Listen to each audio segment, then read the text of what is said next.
Hi, and welcome to our YouTube series on Southern Italian and Afro-Sicilian folk magic and esotericism.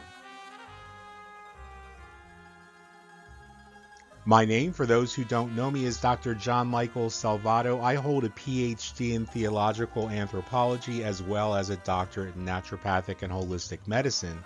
And in this course, we're going to begin a deep dive into the spiritual traditions of esoteric and magical practice within the Afro-Sicilian and Italian cultures, while exploring ways in which that tradition can inform a modern and postmodern spiritual practice, particularly for those who are part of the Italian and Sicilian diaspora.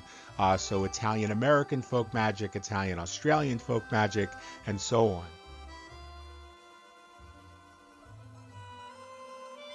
So first of all, let's talk about what Stregoneria is. What do we mean when we talk about Stregoneria? I'll start by saying that I believe this is understanding the magic that's encoded in our DNA.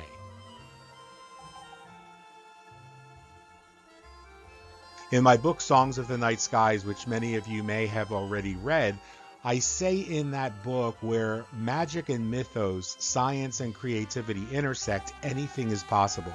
And so I want to encourage those who are watching this video to keep that in mind as we move into the rest of the course.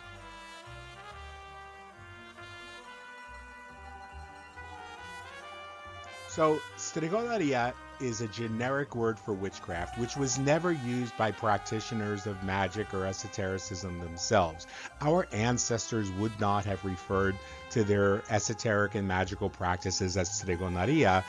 If Stregoneria as a word was used at all, it was used as a pejorative term by outsiders and seldom with any concern for the accuracy of that accusation.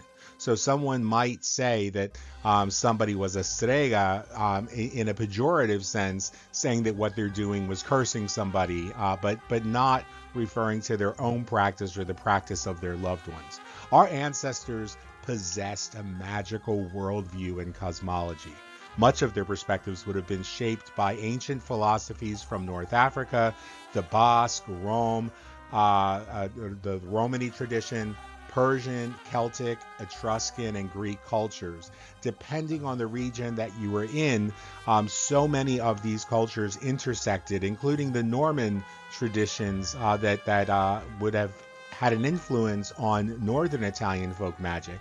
So when we say this, then we have to look a little bit deeper at how that worldview was shaped.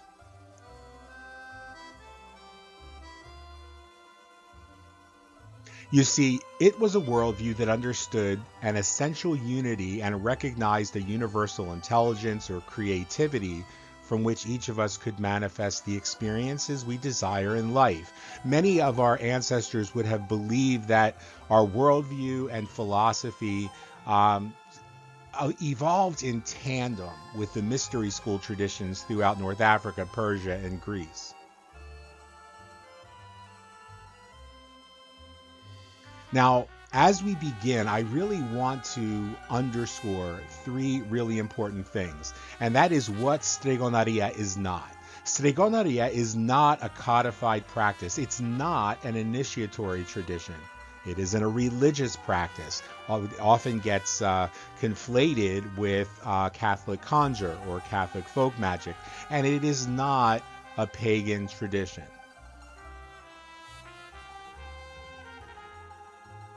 Now, for context, let's take a look at the timeline that we're talking about historically. In 4500 before the Common Era, the ancient Kemetic and West African schools of medicine, philosophy, and spirituality and esotericism are beginning to be introduced to outsiders traveling to that region. By 650 to 675 BCE, temple universities of Waset and Ipet Usut in Kemet began to teach outsiders, including one of the 7 great philosophers of Greece, a person by the name of Thales. Influence of the Corpus Hermeticum on Afro-Sicilian culture and spirituality really begins to show up around 100 to 300 in the Common Era. So you can see there's a bit of a gap there. By 900 to 1000 in the Common Era, Arabic, Celtic, and Basque influences find their way into the Afro-Sicilian esoteric traditions as a result of the influences of those who would conquer the region or rule the region. We also start to see some additional influences of the Norman culture and Norman philosophy. And by 1258 CE, Pope Alexander IV prohibits the persecution of witchcraft, while a growing number of people, a movement within the Roman hierarchy, seems to want to gain access to these mysteries and ban the laity from practicing them 2 centuries later, so that they themselves could hold all of the mysteries, all of the secrets and traditions.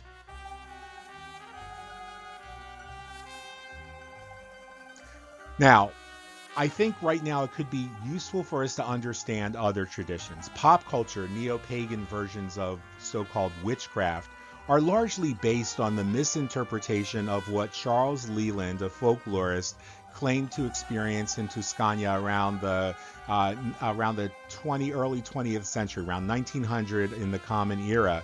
It's a 20th century product of Anglo-Saxon heritage with no roots to any of the esoteric traditions of Italy or Sicilia in the ancient or contemporary worlds. Now, there is a system known as segnatore, which is a 20th century amalgamation of old folk practices combined with Catholic conjure or Catholic folk magic, and today some neo-pagan influences that evolved as a means of protecting the authentically ancient practices from predatory abuses by more pop culture neo-pagan practitioners. And that term segnatore was a term that was coined by the brilliant Dr. Angela Pucca, who talks about her experience and her research in modern day folk magic, and looking at the evolution of that folk magic historically in Italy. Now, the word stregheria, which you often find in videos and you find among some of the pop culture practitioners of magic who are of Italian American or Italian Canadian, Italian Australian heritage, is an Italian American version of Wicca, plain and simple. It was created largely by plagiarizing the work of the Wiccan practitioner, my uncle, Dr. Leo Martello, and presenting it as an ancient Italian practice which never existed. Leo Martello intended to create an Italian-flavored Wicca, and so he did that by creating his way of the strega, which was then plagiarized by unscrupulous practitioners and promulgated by a pop culture Wiccan from Pittsburgh, Pennsylvania.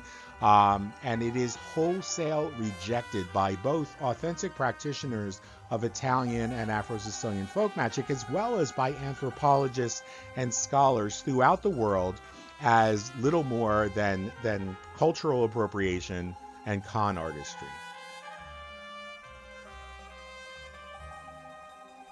So I thank you for tuning in to this first segment. We will try to keep these segments brief. This is an abbreviated version of the larger and more in-depth course that we offer at the Inner Alchemy Mystery School. You can visit us at Inner Alchemy online, or if you have any questions, please feel free to reach out to me at the email address you see on your screen. I hope this has been informative, and I hope that to hear from you in the comments where you're watching from and any questions that you have about the material, and what your big takeaway was from watching each episode. So feel free to leave some comments for me. I would really appreciate that. I certainly appreciate anybody who shares that, and we will try to keep these segments to under 10 minutes each. So I'll look forward to seeing you in the next segment.